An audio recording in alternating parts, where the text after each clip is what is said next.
श्रीपाद श्री वल्लभ चरित्रामृत अध्याय 25वा। हा अध्याय ऐकल्याने किंवा वाचल्याने आर्थिक समस्या दूर होतात। श्रीपाद राजम शरणम प्रपद्ये। रुद्राक्ष महिमा, शिव आराधनेच्या पद्धती आणि त्यांचे फळ। धर्मगुप्तांना मी प्रश्न केला, महाराज, शिव आराधना कशी करावी? त्यातील विविध पद्धतींचा बोध करून माझ्यावर अनुग्रह करावा।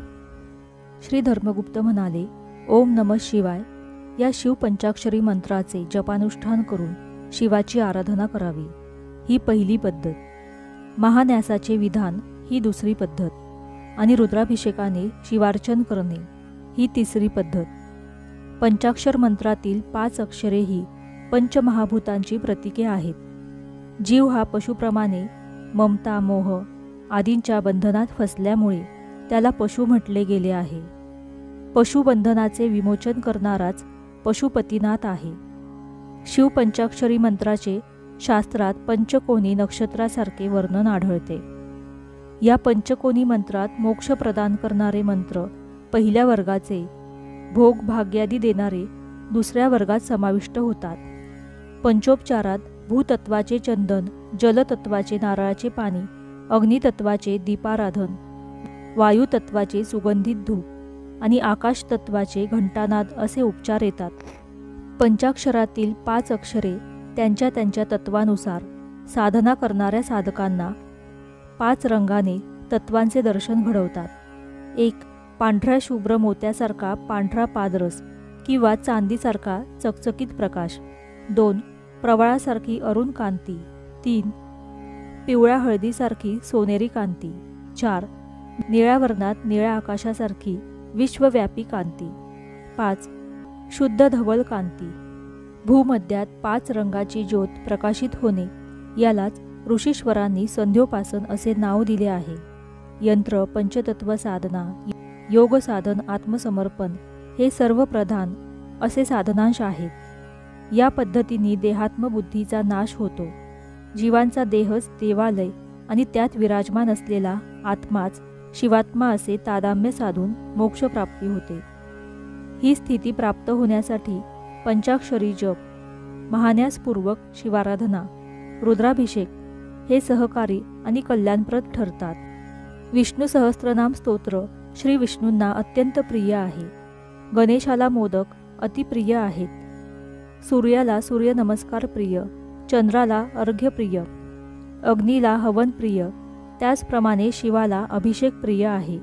अभिषेकामुळे शिव संतुष्ट होतात। ब्रह्मकल्पातील प्रलयाच्या वेळी भविष्यातील सृष्टीसाठी सकल जातीचे बीज म्हणजे समस्त जीवराशी, वृक्ष, औषधी वनस्पती यांचे बीज एका पूर्ण कुंभात भरले। त्यात अमृत, सर्व नद्यांचे जल, समुद्राचे जल घालून गायत्री मंत्राद्वारे आपल्या प्राणशक्तीचे त्यात आवाहन केले। या कुंभालाच पूर्ण कुंभ असे म्हणतात। या कुंभातील अमृताचेच सिंचन महर्षींनी निरंतर पृथ्वीवर केले। या कलशातील जलाचा अमृताचा अभिषेक प्रामुख्याने कैलास पर्वतावर झाला। या कारणाने हे अमृत स्थान या नावाने प्रसिद्ध झाले। श्रावण पौर्णिमेच्या दिवशी अमरनाथ गुहेत बर्फाचे शिवलिंग तयार होते। या दैवी शिवलिंगाचे दर्शन घेतल्यास समस्त पापापासून निवृत्ती होते। वशिष्ठ आणि अगस्त्य मुनींचा जन्म। जेव्हा पूर्ण कुंभास उलटे केले तेव्हा त्याच्यातून 2 महामुनी अवतरित झाले। त्यापैकी पहिले वशिष्ठ मुनी आपल्या शुभ्र तेजाने तळपत होते आणि दुसरे अगस्त्य मुनी नीलवर्णाचे असून त्यांची कांती अत्यंत तेजोमय होती। ते मित्र वरुणांच्या अंशरूपाने जन्मले। पूर्ण कुंभातील अमृतीकरण केलेल्या जलाने 11 वेळा एकादश रुद्राभिषेक केल्यास एकादशीचे पुण्यफल एकादश रुद्ररूप हे शिवाकडून प्राप्त होते। एकादश रुद्राचा आणि वैष्णव संप्रदायातील एकादशी व्रताचा असा अगदी जवळचा संबंध आहे। यामुळे शिव आणि केशव हे अभिन्न रूपच आहेत। नमकाने रुद्राभिषेक केल्यास अकाल मृत्यू दोषाचे हरण होते। सोमग्रहाची अधिष्ठान देवता चंद्र आहे। चंद्र पुनरुज्जीवनासाठी मूल साधन शक्तींचा वर्षाव करतो। या चंद्रकलेचे स्थान योगी पुरुषांच्या भूमध्यात भुवयांच्या थोडे वर सहस्राराच्या समोर चमकत असते. ईश्वराच्या विविध रूपांचे वर्णन. या कारणानेच शिवाच्या शिरावर चंद्रकला आहे असे सांगितले जाते. गुर्जर देशात म्हणजेच गुजरातमध्ये असलेल्या सोमनाथाचा मंदिरात चंद्रकांत शिला वापरूनच शिवलिंगाच्या मस्तकावरील पांढरी चंद्रकोर केली आहे. येथील ज्योतीसारखे चमकणारे स्फटिकाचे ज्योतिर्लिंग पूजले आहे. शास्त्राचे असे वचन आहे की स्वतःमध्ये रुद्रतत्व आल्याशिवाय रुद्राभिषेक करू नये. महान्यासामध्ये काळ म्हणजे स्वरूपाचा संहार करणारे. यासाठी अभिषेक करणाऱ्यांनी कालात्मक होऊन यज्ञस्वरूप शरीरात न्यास करून रुद्राभिषेक करावा. बोधायन महर्षींच्या महान्यास रुद्राभिषेक विधानात शिवाचे वर्णन तत्पुरुष, अघोर, सद्योजात, वामदेव, ईशान असे केले आहे. तत्पुरुष मूर्ती पलयाग्नीसारखी विद्युत रंगाची असते. अघोर मूर्ती मेघवर्ण असते. सद्योजात मूर्ती चंद्राच्या कांतीसम धवल असते. वामदेव मूर्ती गौरवर्णाची असते. ईशान मूर्ती ही तेजोमय असून आकाशवर्णाची असते. रुद्र सहस्त्रादी संख्येत असतात. रुद्राचे गण या नावाने संबोधिल्या जाणाऱ्या देवता एका गणात 30,000 याप्रमाणे एकादश सहस्त्र गणात 33 कोटी रुद्राचे गण असतात. हेच गण भूमी, आकाश, अंतरिक्ष, जल, वायू, शरीर, प्राण आणि मन यांना व्यापून असतात असे वेदामध्ये प्रतिपादित केले आहे. श्रीपाद प्रभूंची अर्चना स्मरण करणाऱ्या भक्तांना 33 कोटी रुद्रांचा अनुग्रह. रुद्राक्षाचे वर्णन. या 33 कोटी रुद्रांचा अधिपती श्री गणपती देवता आहे. याच कारणाने आपल्यातील गणपती तत्वास योग मार्गाने दर्शविण्यासाठी श्रीपाद प्रभूंनी आपला अवतार गणेश चतुर्थीच्या या मंगल दिनी या भूमीवर घेतला. यासाठी श्रीपाद प्रभूंची अर्चना स्मरण करणाऱ्या साधकांना 33 कोटी रुद्रांचा अनुग्रह प्राप्त होतो. धर्मगुप्त पुढे म्हणाले, अरे बाबा शंकर भट्टा, शिवभक्तांनी रुद्राक्ष धारण करावा. तो अत्यंत लाभप्रद असतो. रुद्राक्षाच्या 4 जाती आहेत. त्या याप्रमाणे: 1 ब्रह्मजात, 2 क्षत्रिय जात, 3 वैश्य जात, 4 शूद्र जात. ब्रह्मजातीचे रुद्राक्ष पांढऱ्या रंगाचे असते. हे रुद्राक्ष मिळणे अत्यंत कठीण असते. क्षत्रिय जातीचे रुद्राक्ष लाल मधाच्या रंगाचे असतात. चिंचुक्याचा रंग असलेले रुद्राक्ष वैश्य जातीचे असतात. तर काळ्या रंगाचे रुद्राक्ष शूद्र जातीचे असतात. सर्वसाधारणपणे पंचमुखापासून ते 16 मुखी असलेले रुद्राक्ष मिळतात. एकमुखी रुद्राक्ष अत्यंत विरळा असतो. दुधात अथवा पाण्यात रुद्राक्ष घातला असता तो बुडतो. हलके रुद्राक्ष, कोवळे रुद्राक्ष धारण करणे निषिद्ध असते. रुद्राक्षाला तांब्याच्या पळीखाली दाबून त्याच्या खाली तांब्याचे पंचपात्र पालते ठेवावे. रुद्राक्ष चांगला खरा असल्यास तो प्रदक्षिणा घालण्याच्या दिशेने फिरतो. काही रुद्राक्ष अप्रदक्षिणा म्हणजे उलट्या दिशेने फिरतात. या रुद्राक्षांना द्रविड रुद्राक्ष म्हणतात. असे रुद्राक्ष गृहस्थांनी वापरू नये.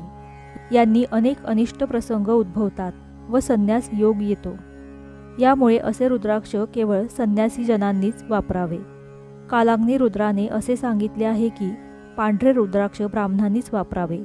क्षत्रियांनी लाल रंगाचे, वैश्यांनी फिका पिवळ्या रंगाचे व शूद्रांनी काळे रुद्राक्ष धारण करावे. हे रुद्राक्षच त्यांना अनुकूल असून त्यांच्या पापांचा नाश करून त्यांच्या मनोकामना पूर्ण करतात. एकमुखी रुद्राक्ष प्रत्यक्ष शिव स्वरूप असते. द्विमुखी रुद्राक्ष अर्धनारी स्वरूप असतो. त्रिमुखी अग्निस्वरूप, चतुर्मुखी रुद्राक्ष ब्रह्मस्वरूप, पंचमुखी कालाग्नी स्वरूप, षडमुखी रुद्राक्ष कार्तिकेयाचे स्वरूप असतो.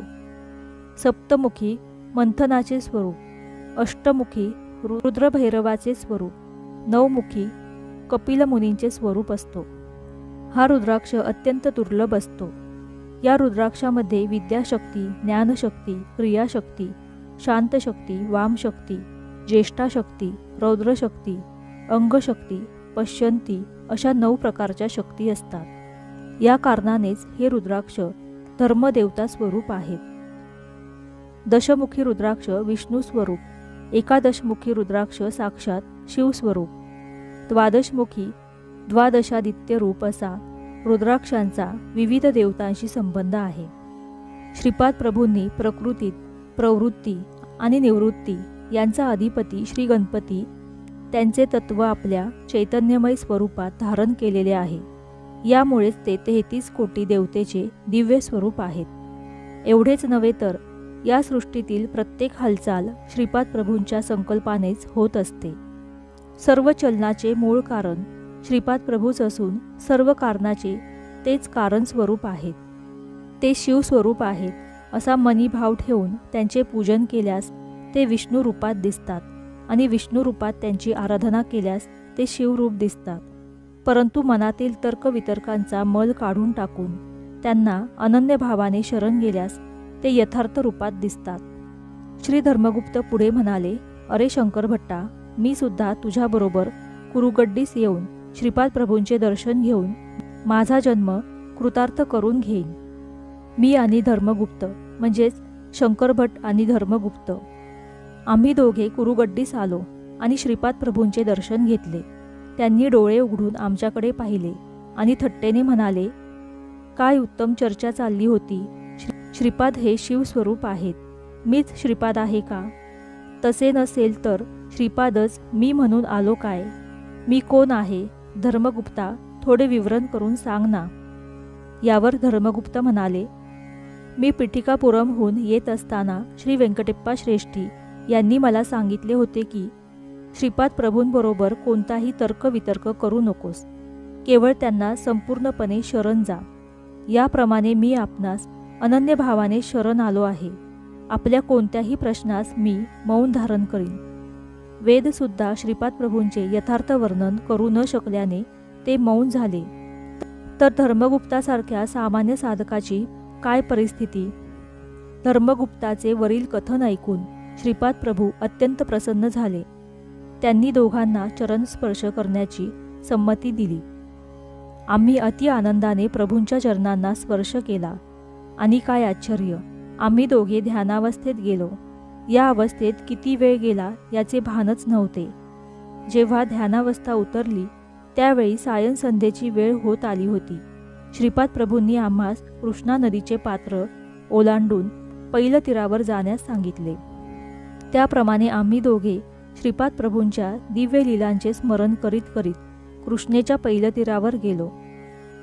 पैल तीरावरील नदीच्या मऊ वाळूत आम्ही पहुडलो आणि केव्हा निद्रादेवीच्या कुशीत गेलो ते कळालेच नाही.